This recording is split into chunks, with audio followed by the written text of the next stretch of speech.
It's time for the Jim and Terry Show.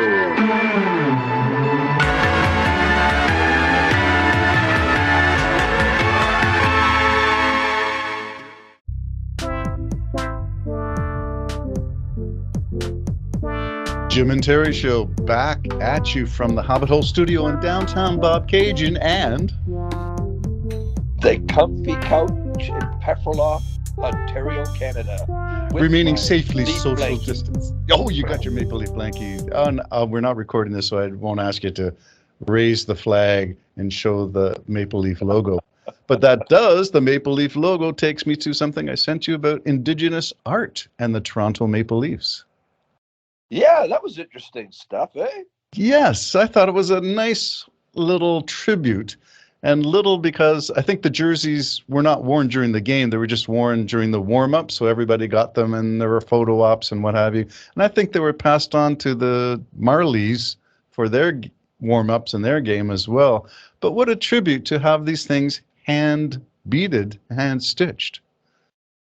Yeah, it was quite a thing to do, for absolute sure. It was beautiful, a lot of work. Yes. I didn't see the game where they were using the sweaters. I didn't see a game where they were using them. It was just for the warm-up, and they changed into the regular jerseys is what I heard. But again, I didn't witness it. I'm just reading about it on CBC. I would have thought they should have showed maybe, that, you know? Maybe they were one off, and so they were not made to be durable to take the game wear and tear. They're more decorative. I heard they were going to be sold for fundraisers for First Nations efforts in their communities. Oh, okay. That makes sense, I guess. Yes, that's a great effort. I really like that. And apparently the local artist is from somewhere down in the, well, I was going to say Peterborough area. There you go, your Maple Leaf logo on your blankie. Yeah, that was all accident because my screen's all going nuts. It's just going nuts. You know what I call it, Jim? I call it operator error. Yeah, right. And well, let's leave that. Well, we can go on to this. I sent you also The Subtle Art of Not Giving a Flip. Of course, the F stands for a different word, but Yeah. I have the book, and it was interesting because that book, The Subtle Art of Not Giving a Flippin' Heck, was the book that was on one of the Democratic congresswomen while the Kevin McCarthy 13th, 14th, 15th ballot, she was sitting there with this book on her lap, and they have a picture of it. That's what triggered that whole thing.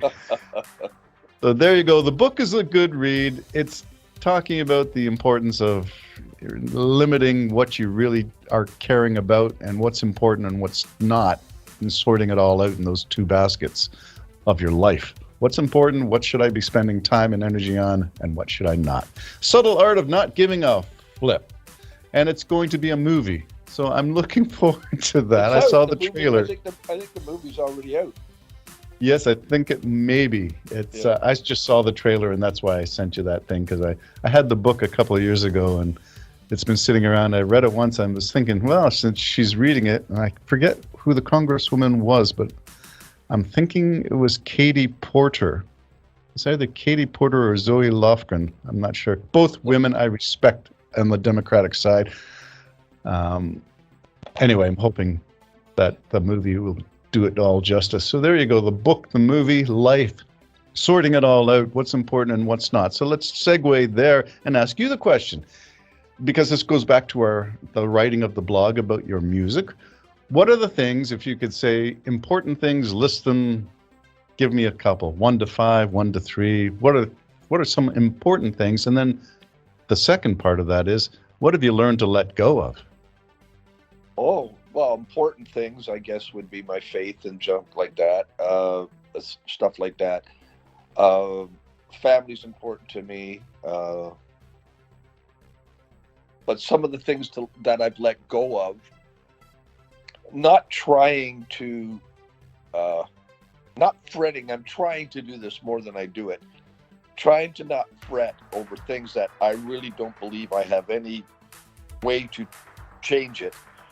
You know, I may disagree with a lot of things, but I'm not going to put that fight out anymore.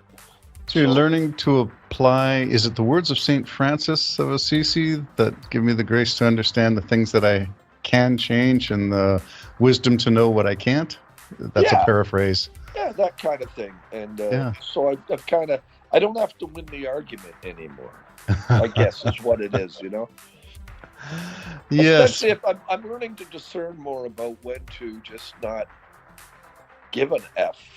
There you go. Maybe that's the theme of this podcast, the subtle art, or maybe not so subtle in some cases, of not giving a flip. Yeah. What about you? I would put them in the same order. I'd probably put family up there, number one, because faith is now, I'm not as devout and bothered by being right in matters of religious dogma and doctrine as I was years ago. So that has changed an emphasis and focus for me. So I'd put family up there, number one. Two would be community, which is beyond family, your circle of your neighbor, your people that you know in your circle. For instance, Kathy Jones is part of our circle. She wasn't years ago, but she has become because of COVID and the need for community to help people out who were going to be shut in through various COVID protocols and who needed a little extra help, who couldn't manage on their own. But the payback is what goes around comes around, and Kathy has done so much for us in terms of teaching me how to do bottling or preserving, how to do beets, how to cook, how to do all kinds of stuff. So it's family, it's community, and I'd say lifelong learning would be my third thing that's important. What have I learned to give up? Now that's a kind of different story. Have I learned to, I haven't got this subtle art of not giving a flip down yet. I know, like you, things that I cannot change. And COVID made that very clear to me, that no matter what I could say, no matter information or evidence that I thought was reasonable to me, it wasn't reasonable to others. And I still struggle trying to understand logic, other people's logic. I understand what my frame is, but I can't understand other people. COVID brought that awareness. You can't change, what is it? You can't change the stripes on a horse? Well, yeah, I thought you were going to that other subject, which I really wanted to talk about. Maybe not this show and the next show. That the whole chart about the most dangerous people in the world are stupid. Yeah, it sounds kind of condescending until you look at the chart and look at what he's doing. The book. Yeah, and I that's why I hesitated to put it in there. Right. I didn't mean that. I'm not. I know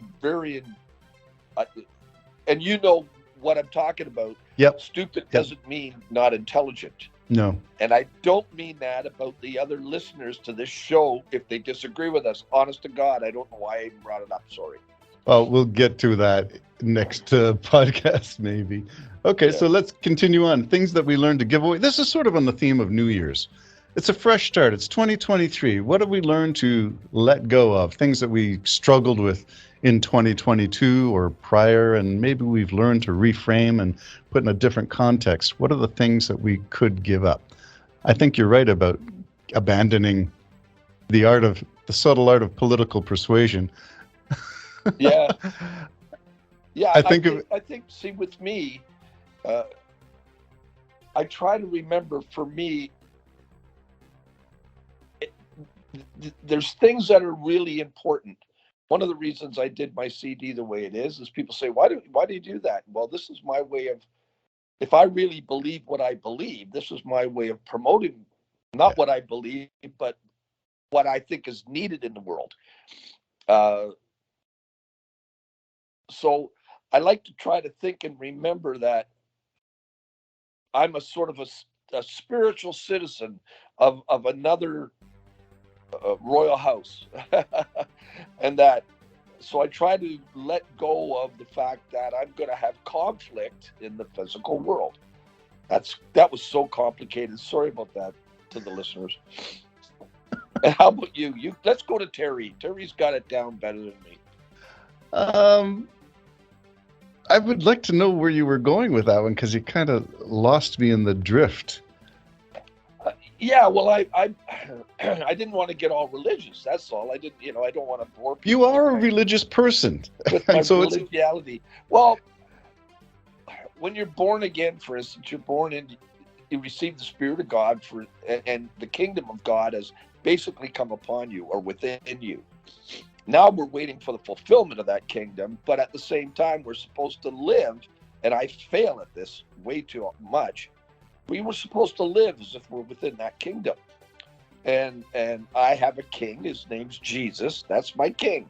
And so I'm in a world that has a whole different political, a whole physical world to it that clashes with this world of light, which I'm supposed to be helping to promote in my life. And maybe I am in some ways. I don't know. That's where I was going with it. So, Okay. on the other hand, there's always going to be conflict of what's happening within the world, because I think it's a conflict between man and God. And it's a spiritual battle, which is very complicated, but it's a spiritual battle in the heavenly realms. And the elevation of man has always led to the banishment from the garden, the toppling of the Tower of Babel, et cetera, et cetera, et cetera. So I view it that way, that you view it as we're getting better. I view it as we're getting worse. yes, That's there two are different things. yes, but here we are still friends after that Oh, yeah. departure from spiritual views. Your view of the kingdom of God is yet to come, and I'm viewing it as you get what you see is what you get. WYSIWYG, Yeah. which is this is it, and make the best of it. Don't wait for something to happen. Don't wait for Jesus to come again, or maybe it's the first time, or maybe he's already been here the second time and it's the third time, depending on what school of theology or belief system you buy into. Why take those positions? And from my own writing and research that my position now is there is grace in uncertainty. That if you're not sure, you will cut other people some slack. You won't be as dogmatic, which has a negative connotation. Yeah. Again, I'm not so sure dogmatic is. We had this argument, and I kept tight-lipped on it the other day.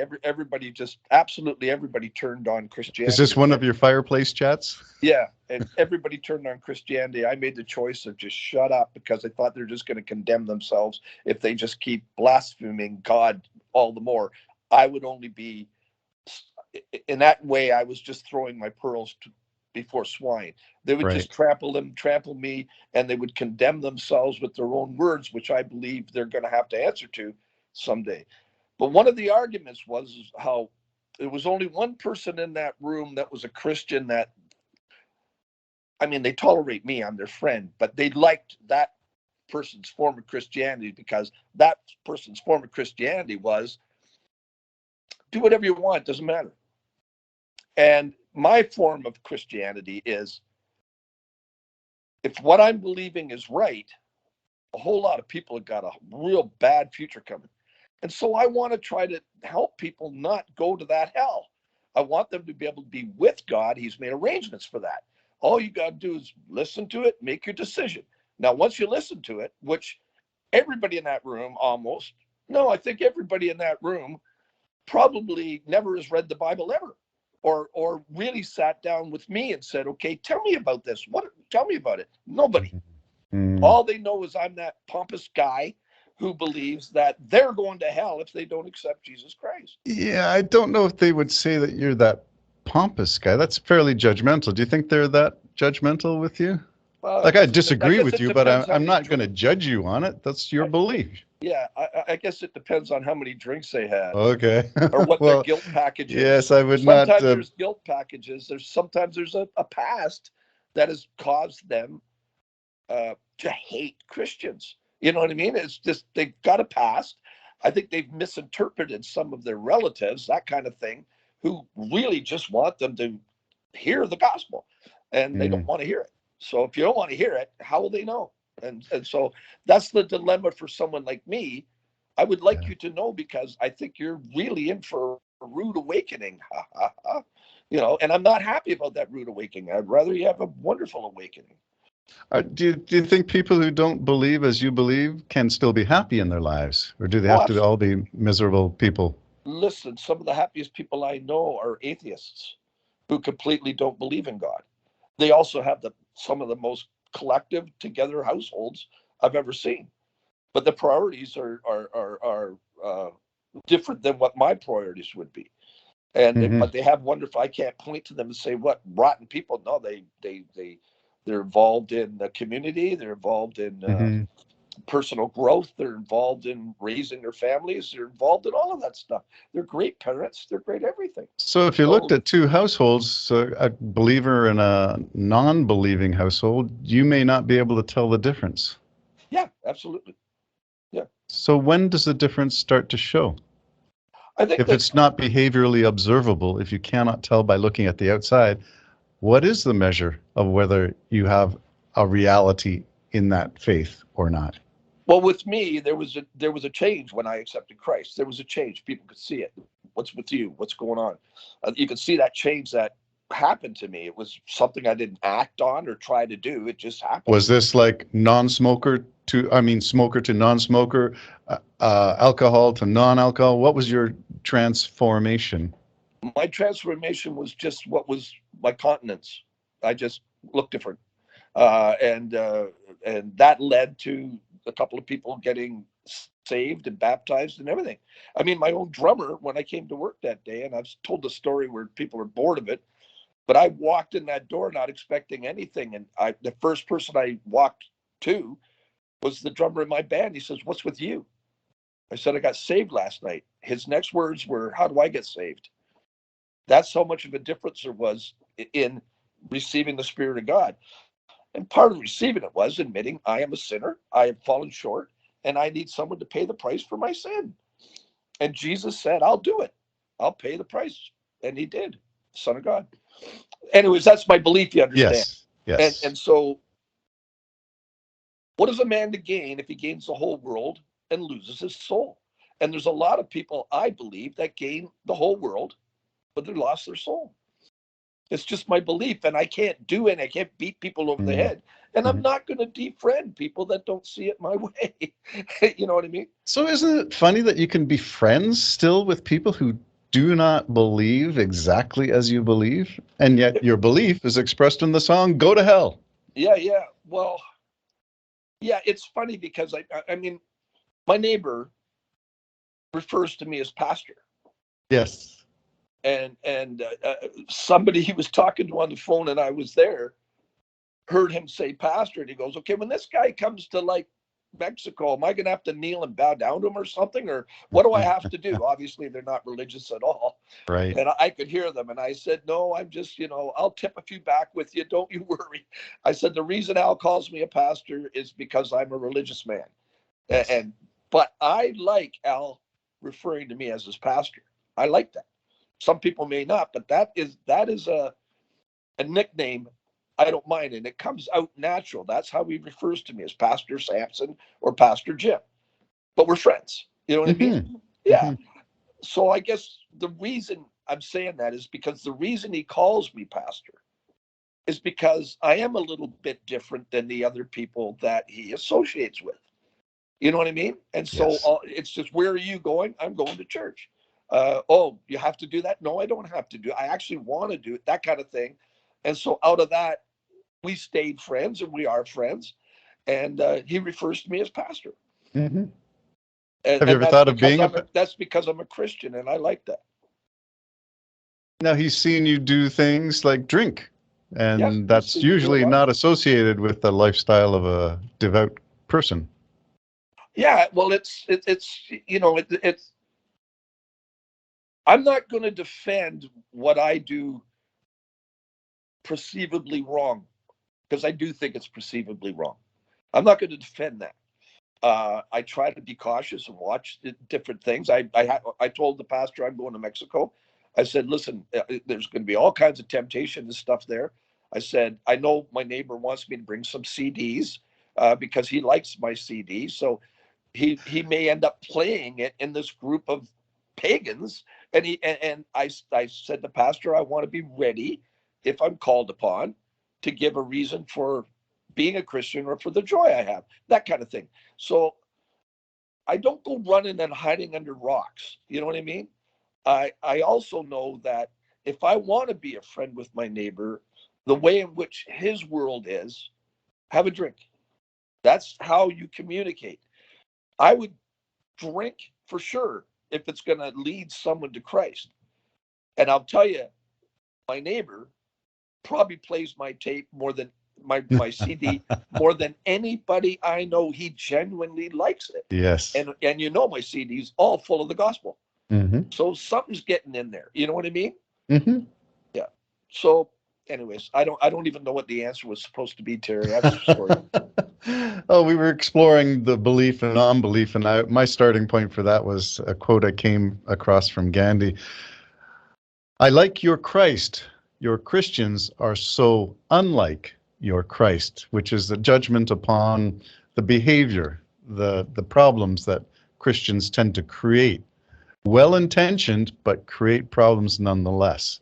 Well, For instance, okay, pro-life is not really pro-life, but you have to be pro-life if you're a Christian. So the saying is, at least the perception is. Well, I think there's probably that. I don't like everybody saying that all Christians would be against abortion. I am. If I had to make a stand, if it's one or the other, that's it. I'm against it. I do believe it's a life. I think most Christians probably believe that way.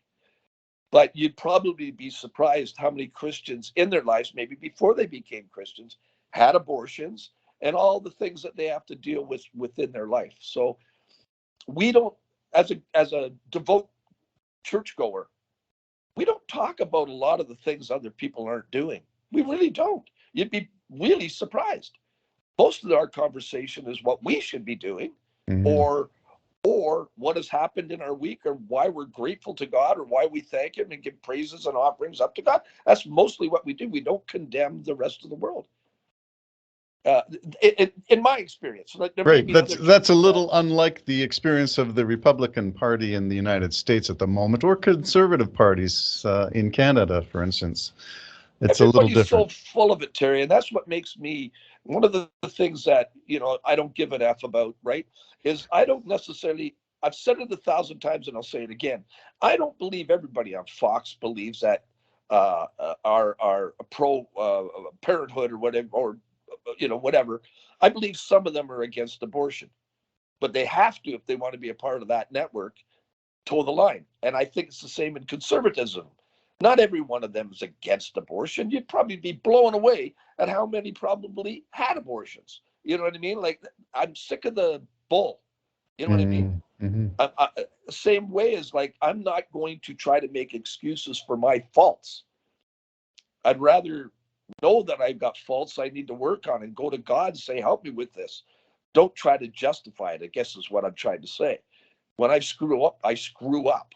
And I go to God feeling bad, and I ask him for his forgiveness and help me not to do that. That kind of thing. But I also know that every Christian should remember that they are a sinner. That's why they came to Christianity, because they could not do it themselves. And as Jesus said, beware of how you judge, because it'll come back on you 10 times over on how you're going to be judged. So we can't judge. Or you're not supposed to. We can judge. We can judge all things. Everybody does. We make a judgment and go across that bridge if it looks bad. We can judge all things, but we're told not to judge people until the end of it all, and then we're going to be judging angels. So that's your belief system. Yeah, that's the belief system. Yeah. Okay. I don't know where I was going to go with all this stuff, except that maybe that's still part of your 2023 New Year's resolution, is to become more Christ-like, would be, I guess, your way of putting it. Yeah, that would be good, or at least let that perfect light, which he is, shine a bit through me. And as I said, I got to work. It's a work. It's a work In progress. Yeah. I call it polishing faith. Well, by the time you finish polishing, Jim, there's going to be nothing left. I know, and that's it. We got to remember that. The older we get, the more it is. But yeah.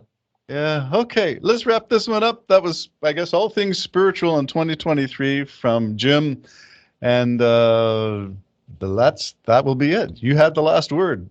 Wow. We'll go on to a third podcast and catch up with some of the other things that I sent you, because I think I've got about 25 topics. That stupid thing. Let's go back and we'll start that one. Stay tuned if you want to know all about the 5 laws of stupidity. We'll cover that in the next podcast. Jim and Terry Show signing off. I'll be back with you in a moment. I like the segue or whatever it's going to be. We're going to have listeners unbelievable tune into the next show. Yeah, because we're all kind of stupid, I guess, from time to time. Signing off. Bye-bye for now. Bye-bye.